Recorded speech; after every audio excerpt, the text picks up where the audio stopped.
Le 8 novembre 2016, l'élection présidentielle américaine a porté à la Maison-Blanche un homme d'affaires sans expérience politique, un candidat atypique, marchant à l'instinct et à l'imprévisibilité, un populiste dressé contre le système et le politiquement correct. L'équation comportait une énorme inconnue.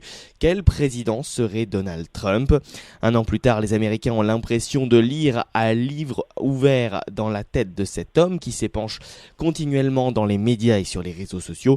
Pourtant, il est plus complexe qu'il ne paraît, toujours en mouvement sur plusieurs fronts à la fois. En certaines occasions, on peut penser que l'ancien promoteur est totalement perdu et ne sait pas ce qu'il fait à la tête de la nation la plus puissante du monde. À d'autres moments, il paraît avoir un plan et le suivre opiniâtrement. Nicolas Gachon, bonjour. Bonjour. Vous êtes universitaire consultant spécialiste des États-Unis. Alors il est un peu trop tôt pour solder les comptes de cette étrange présidence au bout de seulement 9 mois et demi, mais la période a déjà permis de camper pour l'histoire un personnage stupéfiant. En tant qu'historien, la présidence Trump semble être un sujet d'étude passionnant autant que déroutant. Passionnant et déroutant, et je pense que ça va rester très longtemps un sujet d'étude. J'étais en train de vous écouter, et en réalité, Donald Trump fournit ce pourquoi il a été élu. Il propose un style qui est absolument non présidentiel, mais force est de constater qu'il a été élu pour être non présidentiel, et parce que c'est ce que voulait sa base. Et la question qui se pose maintenant, c'est combien de temps sa base continuera-t-elle à le soutenir? Oui, on dit souvent que la base Trump tient pour relativiser une impopularité qui grimpe ces derniers mois. Cette base semble néanmoins être toujours réelle. Écoutez, sa base tient pour le moment. Il y a quelques signes d'affaiblissement ici ou là. On voit notamment que sur la réforme de santé, ça a causé quelques petites crispations. Mais effectivement, les signes d'affaiblissement ne sont pas assez significatifs pour affaiblir durablement Donald Trump. Alors inversement, lui n'a pas non plus abandonné sa base, mais j'ai envie de vous dire que c'est uniquement sur un plan rhétorique et que c'est une toute autre affaire sur un plan politique. Vous connaissez le programme qui a été proposé par Trump. Le mur n'est pas construit, le mur avec le Mexique n'est pas financé, l'investissement dans les infrastructures n'est pas mis en place, il n'y a même pas un projet de loi. Donc le soutien de Trump à sa base est essentiellement rhétorique et sa base tient encore, mais effectivement la maison Trump tente à se fissurer un petit peu en ce moment. Alors il y a un an, l'élection de Donald Trump avait montré une Amérique particulièrement divisée. Cette Amérique semble toujours être divisée un an après. Elle reste divisée. Trump avait fait une campagne extrêmement clivante. Il avait fait un discours d'investiture extrêmement dur pour un président des États-Unis. Et on peut dire aujourd'hui que le pays reste plus divisé que jamais. Trump avait dit dès le 9 novembre 2016, donc lendemain de l'élection, qu'il était temps pour l'Amérique de penser les plaies de la division. Mais vous voyez bien que la division est partout, entre communautés, entre partis politiques et même au sein des partis politiques. On voit que le parti républicain est en train de se déchirer en ce moment. Alors Nicolas Gachon, le Congrès américain a adopté fin octobre la résolution sur le budget 2018 après un vote de la Chambre des représentants qui permettra au président de lancer sa grande réforme fiscale qui inclut une baisse d'impôts de 1500 milliards de dollars. La résolution votée la semaine dernière par le Sénat a été adoptée par 216 voix pour à la Chambre. Donald Trump semble tout de même conserver son avance au Sénat et donc dans son parti politique. Écoutez, pour ce qui est de la question budgétaire, il faut bien comprendre que pour le Parti républicain, qui n'a pas pu voter quoi que ce soit pour le moment, la question budgétaire fait partie de ce qu'on appelle l'orthodoxie républicaine. Donc effectivement, les républicains vont toujours chercher à baisser les impôts pour plusieurs raisons. Un, c'est dans leur philosophie économique, et deux, ça leur sert également à asphyxier un petit peu le gouvernement fédéral. Donc il y a effectivement une réforme fiscale en ce moment et qui fait partie de probablement des réussites sur lesquelles Trump peut espérer compter si elle se concrétise. Donc pour l'instant c'est une réussite incomplète. Il y a des dispositions dedans qui sont assez classiques comme la baisse de l'impôt dont vous parliez, notamment l'impôt sur les bénéfices qui va passer de 35 à 20%. Et puis aussi cette disposition que je trouve un petit peu révolutionnaire qui veut que les produits vendus aux États-Unis par une entreprise et fabriqués par cette même entreprise dans une usine installée à l'étranger vont se trouver taxés à 20%, alors que ceux qui sont fabriqués aux États-Unis ne le seraient pas. Voilà, donc là, il y a un champ qui s'ouvre avec le budget qu'il va falloir suivre, oui.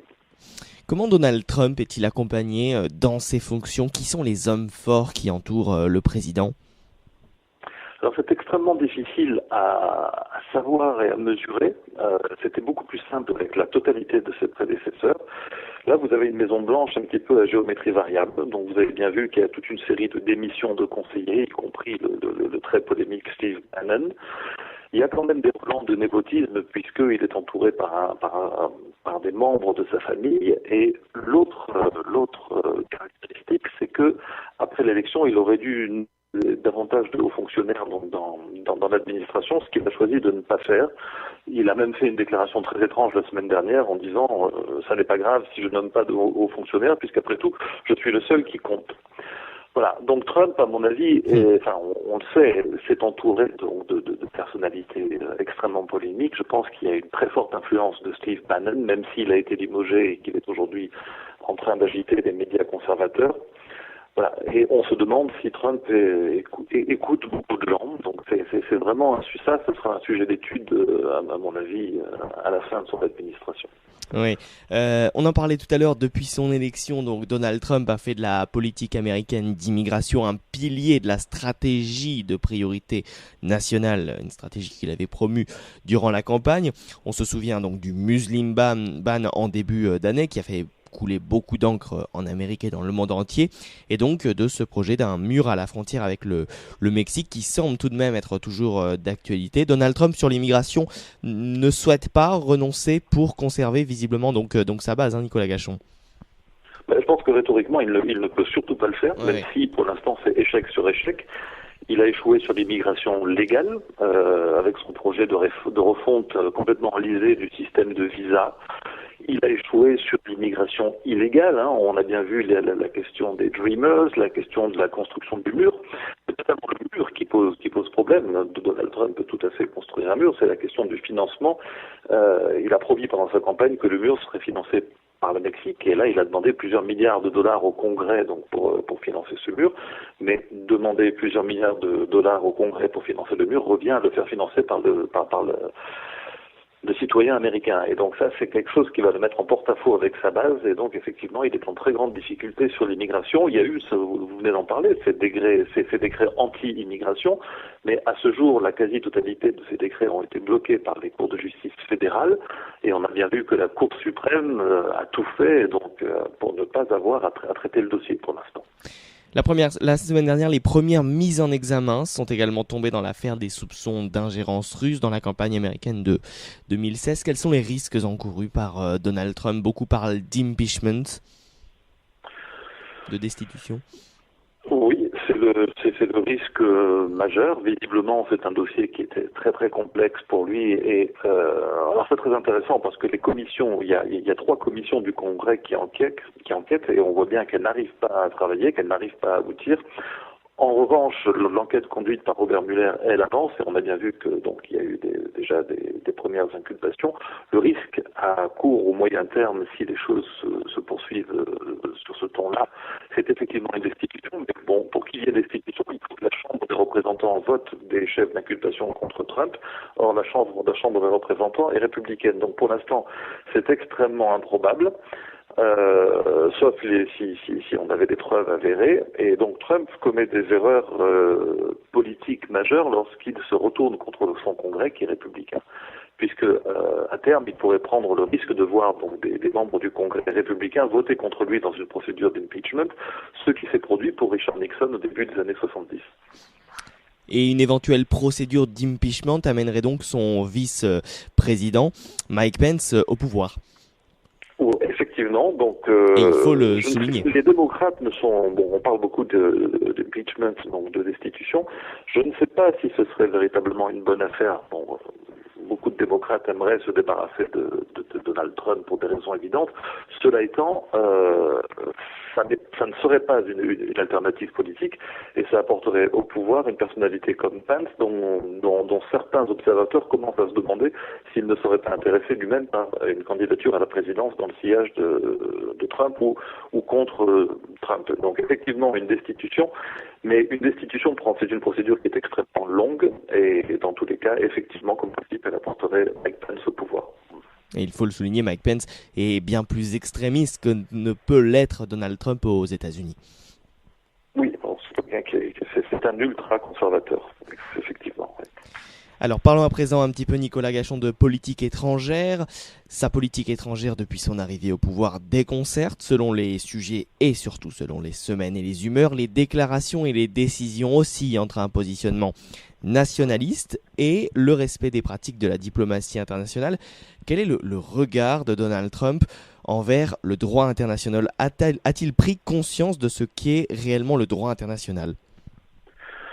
Ou je pense que c'est encore plus compliqué que ça, ou plus simple que ça. Je pense que Donald Trump n'a pas conscience, ou feint de ne pas avoir conscience de ce que c'est que le multilatéralisme. Alors, on voit bien que il a promis des tas de choses qu'il allait. On l'a vu pour la COP 21, on l'a vu pour l'accord sur le nucléaire iranien. Trump promet par exemple qu'il va faire sortir les États-Unis de tout un tas d'accords dans lesquels sont engagés les États-Unis, sans comprendre que ces accords sont des accords multilatéraux et que Trump raisonne constamment sur le mode bilatéral. Et il a une vision donc qui correspond à la rhétorique de sa campagne, Make America Great Again, donc assez suprémaciste et qui effectivement irrite la quasi-totalité de ses partenaires à l'étranger. On voit bien les relations complexes qu'il a avec l'Europe. On voit bien en ce moment dans son déplacement en Chine qu'il a besoin de chercher l'appui de la Chine. Il va rencontrer Poutine prochainement. Il aura besoin de Poutine. Mais la rhétorique qu'il doit en Chine est complètement déconcertante puisque il n'a pas de vision pour la région. Il n'a pas de il n'a pas de vision régionale alors qu'il prêche le monde indo-pacifique, etc. Donc Trump est en train d'isoler les États-Unis. On voit bien que, par exemple, pour l'accord de Paris sur le climat, maintenant que la Syrie a signé cet accord, les États-Unis sont le seul pays au monde à ne pas l'avoir signé. Donc c'est assez caractéristique donc d'une politique isolationniste qui tend vers un isolement assez préoccupant des États-Unis. Oui, alors si on prend par exemple l'exemple de la Corée du Nord, un discours sans retenue à l'Assemblée des Nations Unies en septembre dernier, des menaces qui persistent, une position donc effectivement très bilatérale, très unilatéraliste. Donald Trump pense-t-il réellement ce qu'il dit ? Et surtout, est-ce que de tels propos auraient pu être édictés par d'autres présidents tels que George W. Bush 15 ans auparavant ? C'est très improbable. On a vu que George W. Bush était quand même, pour une part, contrôlé par ses conseillers, notamment par ses conseillers en communication. Là, il y a eu une escalade verbale et de provocation qui est très, très, très, très préoccupante. On voit bien que l'usage des tweets pose également problème, mais ça aussi, ce sera, à mon avis, un sujet d'étude. Ça pose des questions, y compris en termes d'archivage et de classification. Trump est un homme qui se sent traqué. Je pense qu'il est entré dans une sorte de paranoïa où il pense à tort ou à raison, ça on pourrait en débattre, qu'il ne peut pas faire confiance aux médias et donc qu'il communique par tweet. S'agissant de la Corée du Nord, il s'est engagé trop vite, trop fort, il leur a promis le feu et la fureur, mais bon, c'est une position qu'il ne peut pas tenir lentement, qu'il ne peut pas tenir longtemps, sans discréditer la voix des États-Unis, et on voit bien que dans son déplacement en Asie, on a vu une rhétorique et une communication en géométrie variable, avec un ton radouci, une modération accrue en Corée du Sud, un petit peu au Japon et puis beaucoup en Corée du Sud. Il faut savoir aussi qu'en faisant ça, il a tout fait pour satisfaire les autorités de Corée du Sud qui, pour mémoire, l'avaient rappelé à l'ordre fin septembre en enjoignant de changer de ton avec Pyongyang. Là, en Chine, il a haussé un petit peu le ton à nouveau contre la Corée du Nord en disant ne nous mettez pas à l'épreuve, etc. Il faut comprendre que Trump est affaibli. Il cherche des appuis en Chine et en Russie. Il est affaibli parce que en politique intérieure, il a du mal à conduire son pays. Il a du mal à contrôler son Congrès. Donc cette escalade verbale avec Pyongyang finalement devra trouver une issue et c'est ça qu'il est en train de chercher à Pékin et qu'il cherchera dans sa rencontre avec Poutine. Oui, alors avant la rencontre avec Poutine, effectivement, Donald Trump est arrivé cette semaine en Chine. Si pendant la campagne, il accusait la Chine d'avoir volé des millions d'emplois aux États-Unis, désormais, Donald Trump ne tarit plus d'éloges envers son homologue chinois Xi Jinping. Et ce qui est assez étonnant, c'est que voilà, à un moment où les États-Unis perdent d'influence, eh bien la Chine est en train de grimper. C'était le magazine Time qui la semaine dernière désigner la Chine comme la future grande puissance mondiale. Les rôles sont en train donc de s'inverser et de changer. Complètement. Et Xi Jinping lui-même a affirmé très récemment que la Chine allait redevenir la puissance, la première puissance mondiale, celle qui serait capable donc de démanteler la suprématie américaine. Ce qui se passe en Chine n'est pas très surprenant. Je pense que Trump a quand même été un petit peu verrouillé par ses conseillers qui craignaient justement qu'il engage un rapport de force avec les Chinois sur la question du déficit et du commerce. Or, on voit bien que il a fait la promotion de pas mal d'accords commerciaux, bon, certes bilatéraux, mais là, il a véritablement fait son travail de président VRP des États-Unis. Il faut savoir que dans cette délégation américaine, il y a beaucoup d'hommes d'affaires. Il y a notamment le président de la Goldman Sachs qui est là, et qui est là parce que les Américains espèrent que la Chine va engager une sorte de libéralisation du secteur financier. Donc là, Trump a une posture qui correspond plus à qui est un petit peu plus présidentielle et qui est moins engagée dans la confrontation avec la Chine. Alors un an après l'élection de Donald Trump, les élites russes se trouvent là aussi face à une évidence. La Russie n'est pas la priorité de la politique étrangère américaine. 750 diplomates américains ont été contraints de quitter le territoire russe sur demande de Vladimir Poutine. Un rapprochement avec la Russie semble donc bien plus complexe que prévu par certains observateurs il y a un an. Alors, le rapprochement avec la Russie est quelque chose de très complexe pour deux raisons. Une, il avait reproché la politique de Barack Obama. Rappelez-vous, quand Barack Obama avait pris le pouvoir, il avait voulu engager une politique qu'on qualifiait de reset, de réinitialisation avec la Russie. Obama avait échoué et Trump le lui avait reproché. Le deuxième aspect, c'est qu'il y a en même temps ce dossier, donc cette enquête sur l'ingérence russe. Trump a fait une campagne quand même très très proche de la Russie. Rappelez-vous, il y a eu un moment où devant les médias américains, il s'est adressé directement à Vladimir Poutine et aux hackers russes en leur demandant littéralement de hacker les emails d'Hillary Clinton. Donc, quelles que soient les dispositions de Trump, il ne peut pas en ce moment politiquement, en termes d'affichage, essayer de se rapprocher de la Russie. Ça engagerait des dommages collatéraux trop importants. Trop important. Et vis-à-vis des pays européens, donc on en parlait tout à l'heure avec la sortie des accords de Paris le 1er juin dernier, ou encore le dossier du nucléaire iranien, Donald Trump ne se montre absolument pas conciliant et surtout partenaire des pays européens. Absolument, donc ça correspond donc à sa ligne de conduite. Il a fait également sortir donc les États-Unis de l'UNESCO, en même temps qu'il a proclamé donc une journée des Nations Unies aux États-Unis, semblant oublier que l'UNESCO est une des agences des États-Unis. Pour la fin de l'accord sur le nucléaire iranien, il faut se méfier, c'est quand même encore très rhétorique pour l'instant, puisque le Congrès des États-Unis vraisemblablement ne le suivra pas sur cette question. Les indications qu'on a pour le moment sont que le Congrès des États-Unis ne validerait pas une sortie de l'accord sur le nucléaire iranien. Il faut se rappeler que dans la Constitution américaine, le président n'a pas le pouvoir en matière de traité. C'est le Sénat qui fera la décision. Donc pour l'instant, c'est quelque chose qui est très en suspens et c'est encore très rhétorique. Pour le dossier iranien. Oui, tout à fait. Et puis donc justement au Moyen-Orient, le ton ne cesse de monter entre l'Iran et l'Arabie Saoudite. Les États-Unis soutiennent leur allié historique, les Saoudiens. Donald Trump est-il prêt à lancer une nouvelle escalade dans la région ? On ne le sait pas vraiment. Le problème de Trump, c'est que la communication est tellement sulfureuse qu'on ne le sait pas vraiment. On se demande, y compris pour la Corée du Nord, c'est une question que se posent les Japonais, c'est une question que se posent les Sud-Coréens. Est-ce que Trump véritablement engagerait, par exemple, l'armée américaine pour défendre le Japon ou la Corée du Sud contre la Corée du Nord?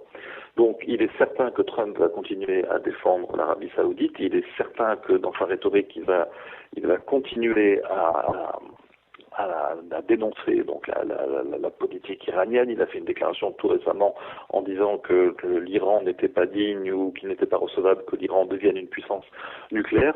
On est sur une rhétorique habituelle, mais on ne sait pas avec Trump. Il n'y a pas encore eu d'événements qui permettent de mesurer véritablement le passage de la rhétorique à l'action. Donc ce sont des choses qui restent quand même, qui sont quand même à voir dans sa deuxième année au pouvoir. Et alors enfin, au-delà de la personne de Trump, a-t-il réussi finalement à transformer la politique américaine et notamment son parti, le Parti républicain? Finalement, le Trumpisme sans Trump a-t-il un avenir? Alors ça, c'est la théorie que développait Steve Bannon encore récemment en disant que, bon, certes, Trump est une personnalité très sulfureuse, mais on peut garder son message, on peut faire du Trumpisme sans Trump, et c'était la politique, la stratégie électorale que souhaitait engager le Parti républicain pour les élections de mi-mandat de 2018. Avec un petit bémol maintenant, parce que vous avez vu qu'il y a eu des élections, notamment en Virginie ce mardi, qui ont été perdues par les Républicains. Or, c'est exactement ce qui avait été fait en Virginie. Ed Gillespie avait fait campagne sur des thématiques trumpiennes, sans même citer le nom de Trump. Alors, pour 2018 et pour 2020, moi je pense que la première victime collatérale du Trumpisme sera le Parti républicain qui est en train de se déchirer. C'est un parti qui a toujours été un petit peu en guerre contre lui-même, hein, entre une frange un petit peu modérée, internationaliste sur la côte Est, et puis les militants très conservateurs au centre du pays. Trump est en train de jouer sur cette division. Et la question que commencent à se poser de nombreux républicains, c'est de savoir si Trump fait véritablement partie du Parti républicain. Et mon avis est que probablement pas. C'est un véhicule qu'il utilise, mais je ne pense pas qu'il soit dans le droit fil de la pensée républicaine. Et donc, il va falloir voir. Je pense qu'il y aura une première sanction donc aux élections de mandat de mi-mandat de 2018. Et si ça se produit, Trump va devenir ce qu'on appelle un canard boiteux, ce qui est arrivé à Barack Obama donc à la fin de son deuxième mandat. Et là, on aura un peu plus de vérité puisque Trump va devoir prendre des positions beaucoup plus claires et engager des rapports de force encore plus marqués, mais là, dans la réalité, pas simplement dans la rhétorique, avec le Parti républicain et le Congrès. C'est une politique du rapport de force. Hein. Il faut bien comprendre que le marécage ou le bourbier que Trump promettait d'assécher n'a pas été asséché, bien au contraire. Vous avez un rapport de force avec la justice, avec les juges, vous avez un rapport de force avec la presse. Et donc je pense qu'il faudra un arbitrage et que le peuple américain donnera cet arbitrage probablement au mois de novembre 2018. Merci beaucoup Nicolas Gachon, universitaire et consultant, spécialiste des États-Unis. On a essayé un petit peu d'analyser, et évidemment il y avait beaucoup d'autres sujets, vous venez d'évoquer les médias. On a essayé en tout cas d'analyser brièvement la première année de Donald Trump. À très bientôt sur C'est l'Info. Merci à vous.